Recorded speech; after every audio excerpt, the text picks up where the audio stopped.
Peace be still. This is what Jesus said to the storm.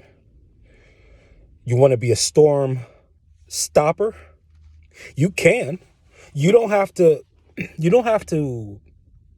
be a slave to fate.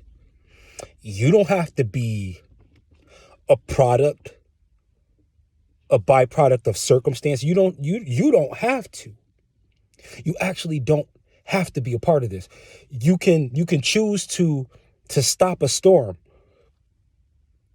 You can choose to stop. And when we say storm, we're talking about a spiritual storm. Physical storms, you can't stop those. You don't have a chance at that physically if you don't own the harp machine. And I know I don't have the patent on it, but that doesn't mean I can't stop a storm, though.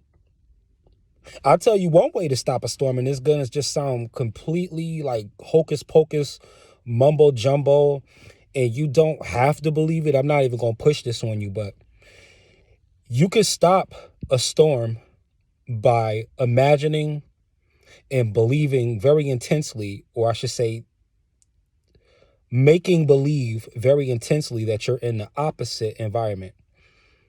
Anytime I was tired of bad weather, that's when I started focusing on the beach more, focusing on the ocean, the waves, somewhere deep in the tropics,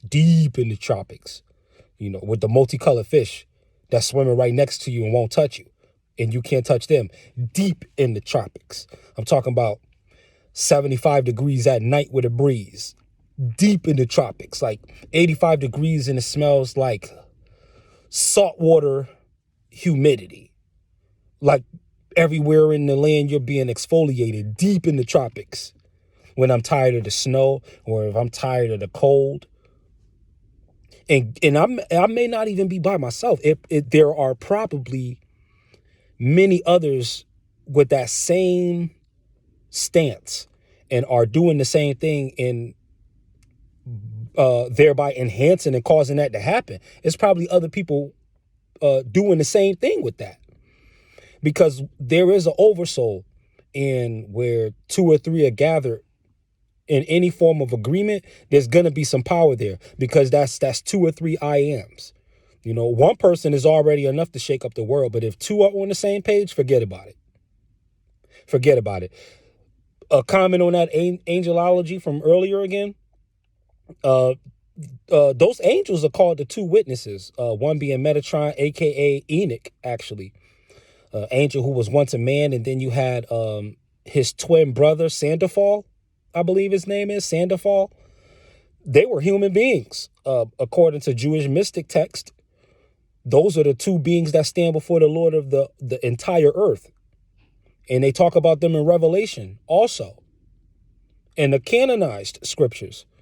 So you have this ability to stop a storm. Here's the key.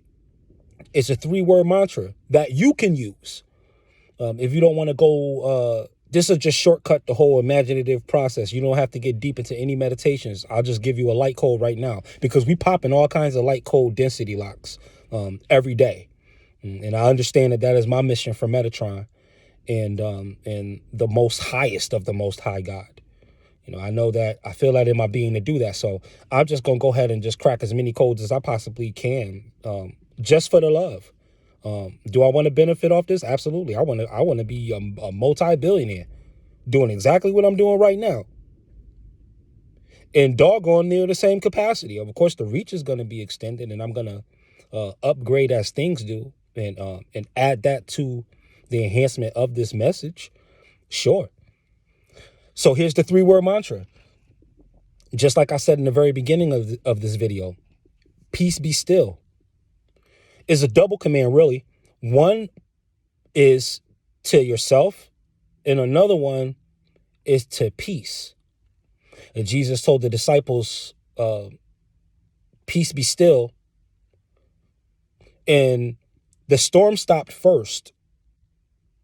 But what should have stopped first, and what actually did stop first, was Jesus. While that storm was going on, Jesus was actually asleep in the bottom of the boat. He was asleep in the part of the boat, the subconscious. He was asleep down in the bowels, the belly of the boat. If you can rest in your subconscious mind, it is an automatic immunity to the storms of life. If you can rest within your inner soul, your inner heart, you will have immunity. I don't care you can face death even with peace. If you know how to sleep at the bottom of your boat when that storm is raging. Jesus, after the disciples got him up, he speaks to the storm and the storm stops. But here's the double command. You're speaking to you can speak to the situation. So we can call it a tri command. We can go ahead and three it off, and trinitize it. Sure. So you're speaking to the storm. You're telling the storm, be still. You're telling the circumstance to stop because you have the power to do that. You could tell the circumstance to stop. Speak to the situation. Say, you know what, poverty, get off me. You know what, sickness, get off me. I've had enough of you. Don't go to nobody about it. You address the situation that you are in, and you tell the situation that you had enough of it. You can do that. You can do that. So that's one part of the peace be still. Another part of the peace be still is you saying it to yourself. Like I'm saying, Torian, peace, be still. Torian, don't panic, chill out. Torian, just breathe, don't be anxious. So that's the second part of it. Peace be still. One of them is going to me. One of them is going to the circumstance. And then another one, and this is beautiful, and this is going to be the more gentle part of it. Very feminine natured expression when I say this. Peace be still. Now you're talking to peace. You say, hey, peace, be still. Don't go nowhere. Peace, don't leave me. When you feel like you're really about to get frazzled by some stuff, you can speak to what it is you want to keep. Peace. Oh, peace, don't leave me. Don't leave me, peace. All right, T, get it together. All right, get it together. All right, now just focus. When you say stuff like this, with that kind of tone, you're commanding both you and the thing you want. So you're commanding the peace you want. And this translates to other circumstances. You know, you can be saying it to harmony. If you don't want to have an outburst, you could say peace in that way. But peace is very, very, is very transcendent. You can really apply peace to virtually every category. Just peace be still, peace be still. It fits in so many categories. You really don't have to sub it out. Like you don't have to say riches come. You can, but what will happen with enough riches to make you secure enough not to worry about your survival or your wants? This is going to come with a great deal of peace. Peace is going to be a byproduct of it. But what if I told you that peace was the precursor to the things you want? What if I told you that? What if I told you that before you get rich, you have to be rich? What if I told you that in order to have a peaceful life, you have to be a peaceful person first? What if I told you that? What if I told you that sleeping in the bottom of your boat is everything? If you're going by these scriptures, and if you're going by just your circumstances, anytime you had to chill out, we call it gut instinct. You know, it's always that part of you that's like, it's almost like your tummy is smarter than your head when that adrenaline kicks in. And all of a sudden, the light bulb goes off, but the plug is way down here in your core, in your solar plexus, in your sun, in your sunlight, in your morning, in your dawn, in one of your vision centers, your vision fields. That light down there helps you see into yourself. The light up here helps you see everywhere else. It's a double light. It's an inside light, an outside light. The solar light is black. That's a black light.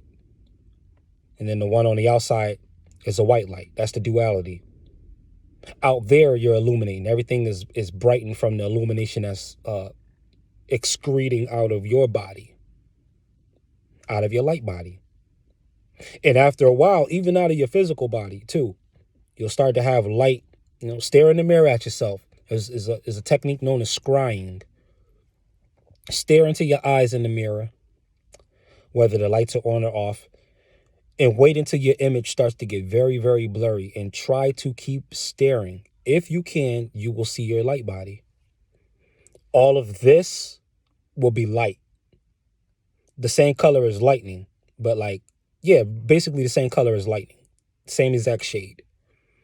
And then you'll have this wave, this trace over you that'll look like a halo. It'll either be dark or light, but it usually shows up as dark because that kind of light is too bright to be red in this 3D dimensional. So it'll show up like black. It works for everybody. Just stare at yourself in the mirror. Stare into your own eyes or into the center of your forehead. Just stare straight though until you get blurry. And don't focus your eyes. Just let them drift. Focus on you got a spot on the mirror. Just look at the spot until you get blurry. And what you're going to see within 30 seconds is you're going to see your form start to mutate. You're going to start to see your form shift and blur. This is real. This is not some made up mumbo jumbo. This is how you truly see your 5D form and your God form. It's been there the whole time. Nothing is being hidden from you. You just have to know how to look for it. Because if you have your eyes open and you're not trying to see what's in front of your eyes, then you're obviously trying to see through what's in front of your eyes. So you stare. You stare. You take the E off a stare. What do you get? Star. Stars are meant to be stared at. You're a star. So stare at it. You don't have to have these storms. You can have peaches and cream. You can have the cherry on the top of the sundae. You don't have, the other shoe doesn't have to fall. Not if you got both shoes on, it don't. And not if you have both shoes off, it don't. If you're walking on holy ground, it doesn't matter whether you have one shoe on, one shoe off. That whole idea of something bad having to follow something good, that doesn't have to be. That was just programmed by certain sets of demons who are responsible for creating counter beliefs and instilling them in the minds and souls of everyone who doesn't take God seriously. That is all. But you don't have to subscribe to that. You could let everybody else on the planet be wrong and believe something in you, and you will prove to be right if you really go into the belief to the point where you know. To the point where you know. A decision to know.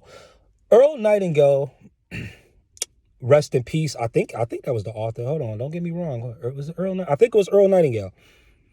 He said the key to success is doing things in a certain way. We're talking about stopping storms. You have to be certain.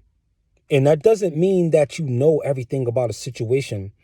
Certainty is a spirit that you're going in there saying, I'm going to pull through and I'm going to come out on top. I don't know. I don't care what's on the other side of this door. I don't care what's on the other side of this wall. I don't care what kind of obstacle. I don't care what kind of background I have. I am going to succeed. There is no other reality. See, once you start doing that, then you start pushing through. That's when the universe starts bending, and that's when reality starts bending to fit your life. But you have to really, really impose yourself on this dark matter that all of existence is housed in, because that's how you manipulate it. It's there to be manipulated. You can't swim in water unless you splash and move your limbs. You got to move around in this stuff. You have to move around in this thought realm. Your body's already moving around in this physical world, so your mind has to move around in the spiritual world. You got to learn how to swim in the primordial waters of mind, where there are thoughts, because you're going to have to go against a lot of stuff that a lot of people believed for a very long time. And those beliefs are outdated.